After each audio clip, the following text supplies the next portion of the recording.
China bought 16 tons of gold last month. Is that a big deal? Yes, that is a big deal. We're going to talk about that in this video because there's some components to what China's doing that we need to consider when we look at our decision to hold precious metals, to own precious metal mining stocks.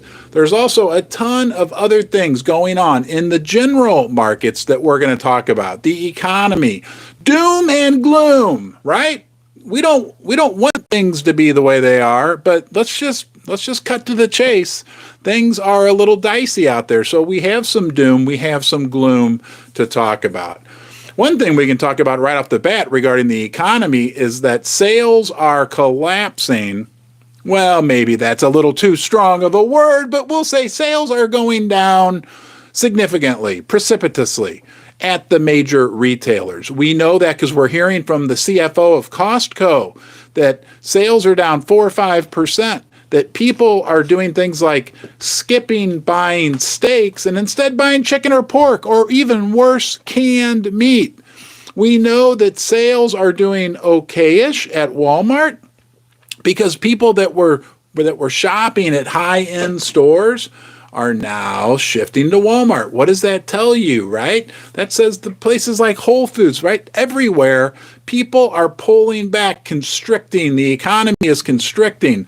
The Fed is not real happy overall about what's going on right now because inflation, by the way, is not going down. What do you think that means, right? You know, right? They're in trouble. We've got an inflationary economy and a recession at the same time. It's going to get super interesting. Let's dive into this China gold situation, and this will relate to silver as well, because we know, I'm hearing from reliable sources that the amount of silver on the Shanghai Gold Exchange, right? That's their version of the COMEX or the LBMA, that the inventories there are being sucked out, depleted as well. This comes from Kitco. Last month, China bought roughly 16 tons of gold, according to the updated reserve data from the PBOC. Do you like that? PBOC, the People's Bank of China.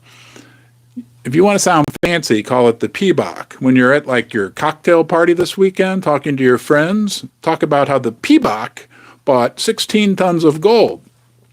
You know how people are, right? We know how people are. They're not going to want to ask you what the PBOC is. They're going to act like they know, but they're going to be very impressed that you used such an acronym. The PBOC bought 16 tons of gold.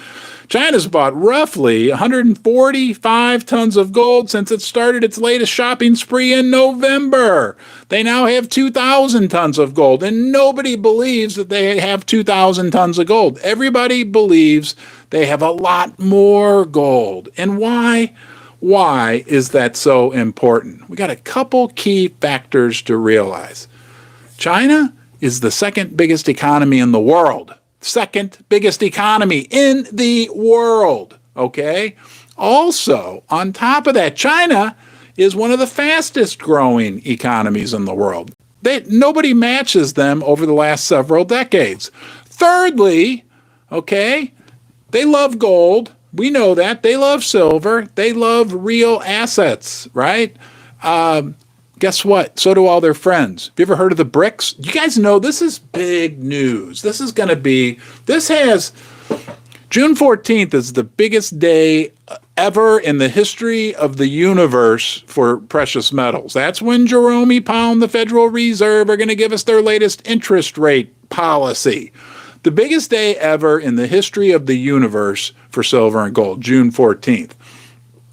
After we get through that, the next biggest day in the history of the universe is going to be whatever it is, August or September. I'll get the exact date for you so you can put it on your calendar, because I know you want to know. The other biggest day, the next biggest day in the universe are going to be when these BRICS meetings, BRICS summit this summer, right? Brazil, Russia, India, China, South Africa, Saudi Arabia, a host of other countries coming together. And they have made it, they've communicated this clearly. They want away from the dollar and they want to start their own currency backed by silver and gold. So, right, the world is splitting. They aren't on our side, guys. I wish this wasn't the case. Some people have said, is Texas going to join BRICS? Is the United States going to apply to join BRICS? I mean, we may be at some point, as ironic, as crazy as that may sound.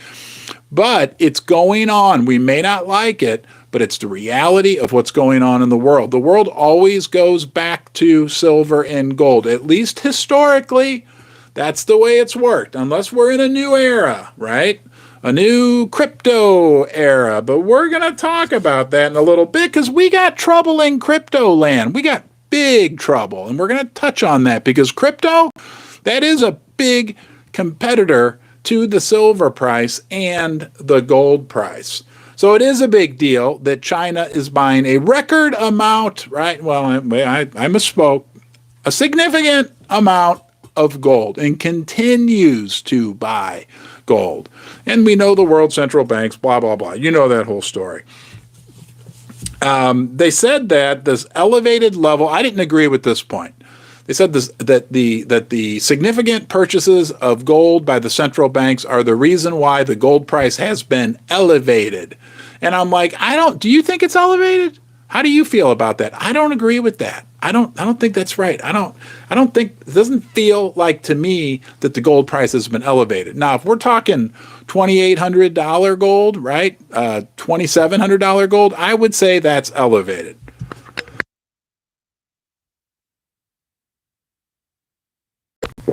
But where we're sitting now at 1960, 1970 gold, I don't think that's elevated. $24 silver, I don't think that's elevated. $55 silver, $61 silver, I'll say, yeah, that would be elevated in today's dollars. But we know silver, right? Silver could go to $230. Depends on what the dollar does. And that's something else we can touch on here as well. People are always saying this to me, always giving me these comments in the comment section, ripping me apart, saying, oh, well, if silver goes to $230 per ounce, that's 10 times higher, then you'd be paying $28 for a loaf of bread at the grocery store. And that's not necessarily the case, right? You might be, silver may go up 10 times, but let's say bread may only go up 5 times. What's important is the relative change. And if we get in a situation where silver's truly recognized and we have a hyperinflationary environment, right, and people flock to silver, silver and gold both could way outperform on a relative basis, a real basis, right? That's called real, right? If bread goes up 5 times, but your value of your silver goes up 10 times, on a real basis, your silver's outperformed the cost of food, if we just want to blanket apply that to the bread, by a 2-time factor. And that definitely could be the case. It could be even higher. It could be that the price of bread doubles, but the value of your silver or gold goes up 10 times in value. So keep that in mind. Tavi Costa. Do you know Tavi? He is a sharp cookie. Very smart guy. There's certain people you probably like to follow, like to listen to, that are like the gurus, right? And this Tavi is a sharp guy. He runs Crescott Capital. Millions and millions of dollars invested. Super sharp, young guy. I mean, I'm 53. He seems young to me.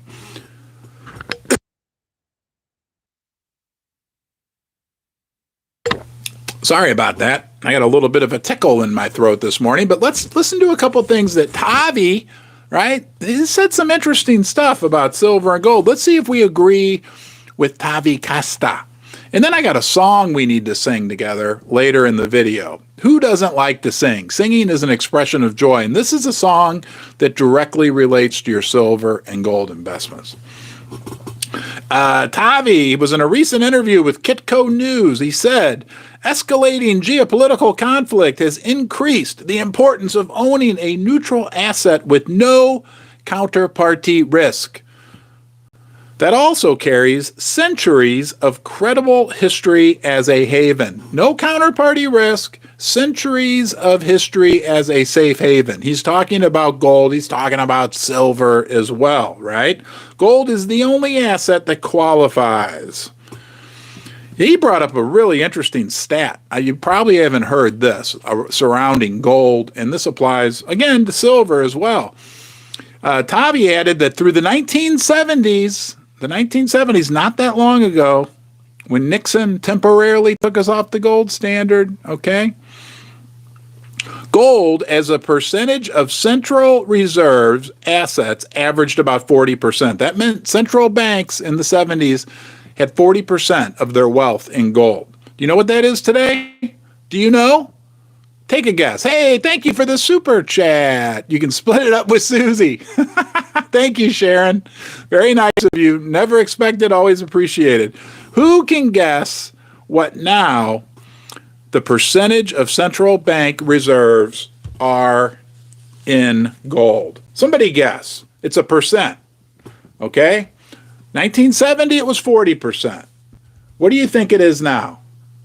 Come on, give me a guess. Who can guess this? I'm going to come back and look. I don't know, the comments aren't scrolling or something.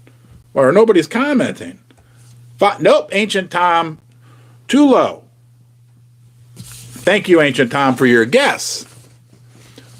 Shadow work, 1%. Nope, too low, shadow work. 1970s, 40% of the world's central banks' reserves were in gold. Where does that sit today? Come on, guys, you can do this. Give me some guesses. Who can get it right? The World Gold Council. The World Gold Council. Ancient Tom, you're getting close. Nope. Currently, how much of the world's central banks' reserves are in gold? Yes, Ancient Tom got it. 15%. That's according to Tavi Costa from Crescat Capital. I do like Tavi. The World Gold Council did a survey of the world central banks, and that revealed that 24% were looking to buy gold in the next 12 months. And then gold's historical position continues to be the top reason why they hold gold. That's why 77% of them said so, followed by gold's performance during times of crisis, long-term store of value, effective portfolio diversifier, and no default risk. So that's the reason why. But again, I think if we look at the big picture with what's going on in the world right now, the geopolitical tension, the world financial system tremoring, and the bifurcation that we're seeing between the East and the West, and we look at these gold buying numbers from China, it all kind of fits together and makes sense, right? I read this morning, and I had to chuckle, right? But big headline they're trying to sell us. The S&P 500 is back in bull market territory. Everything's fine. People are like speculating again, I'm hearing, and I just can't help but think as the economy is potentially going through a major constrictive phase right now, what's the market going to look like 3 months from now? What do you think? Let me ask a simple question of you. Okay, official bull market, for the S&P 500. Do you think, what are we in? We're June. Let's go 3 months from today, September 9th. Do you think the S&P 500 will be up? If so, type U or D for down. I'm going to say D for down, but I'm about 80% certain when I say that. Down, CoinShop Chris. Andrew says down. All right, we're going to let these scroll through because, guys, the valuations in the market are absurd. This is super interesting. During the tech bubble, there was a company back in 1999. There was a company called Sun Microsystems.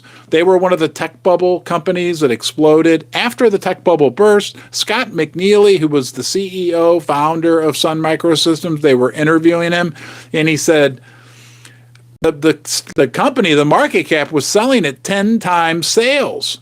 right? He said we would have had to return every penny that we brought in for the next 10 years, had no expenses whatsoever, paid no taxes, just for people, investors, to get their money back. It was absurd. Guys, a lot of these tech companies now are at even higher relative valuations. I'm sure that NVIDIA, right? The big AI thing. What do you think about AI? Let's go back to we're getting a lot of D's. Wow. Ricky Crash says D. Paul M says D. Bonjour, Kiko. Wow, yep. Oh, it's going down. It's a fire sale on everything. Yeah, so now they're trying to sell us that artificial intelligence, like in the last 4 weeks, 6 weeks. I've had an interest in artificial intelligence for several years, okay? Now, all of a sudden, out of the blue, because they released ChatGPT, who can write your term papers for you if you're in college, it's going to save the world, right? It's going to transform everything. I don't know. I wish that a little bit of this craziness would apply to the gold and silver mining stocks, huh? How do you feel about that, my friend? Let's talk about crypto, because crypto is a competitor.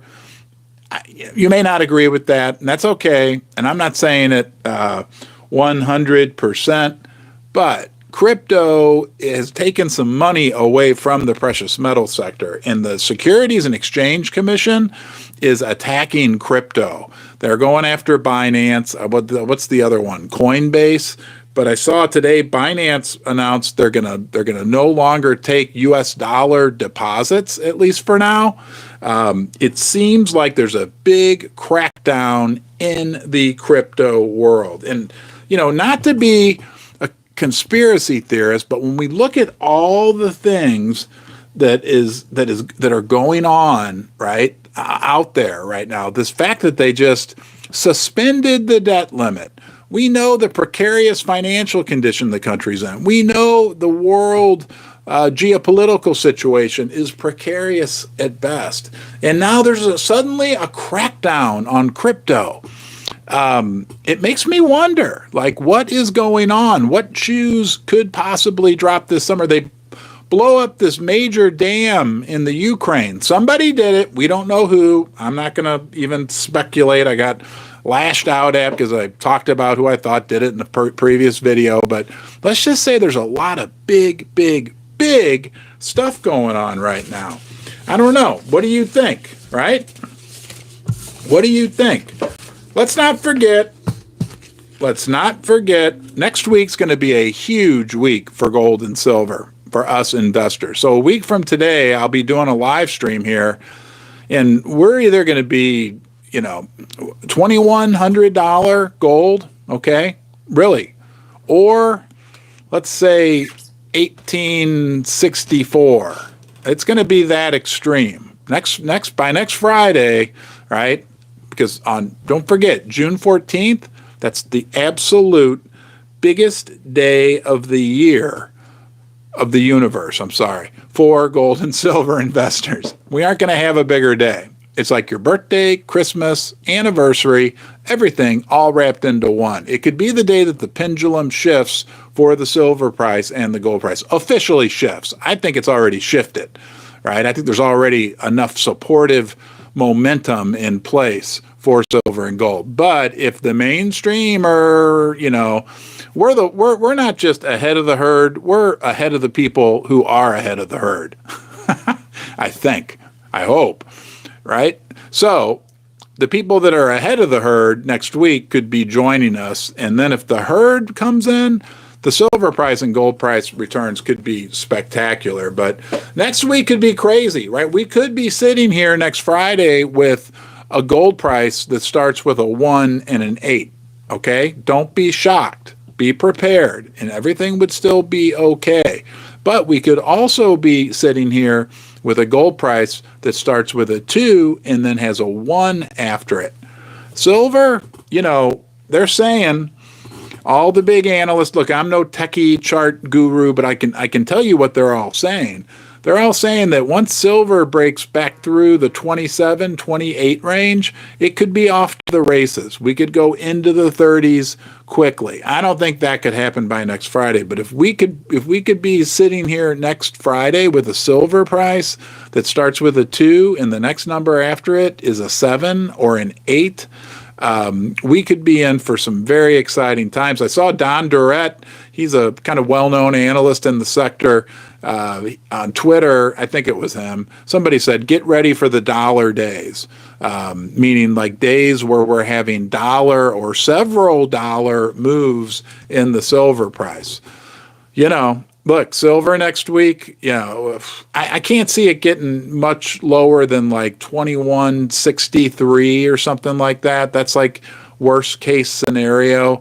If the Fed, raises rates and talks hawkish, a lot of it comes down to how they talk. But next Wednesday is a big pivotal day for us. And again, then we move into August, September, when we have massive things on a worldwide scale when it comes to the BRICS countries.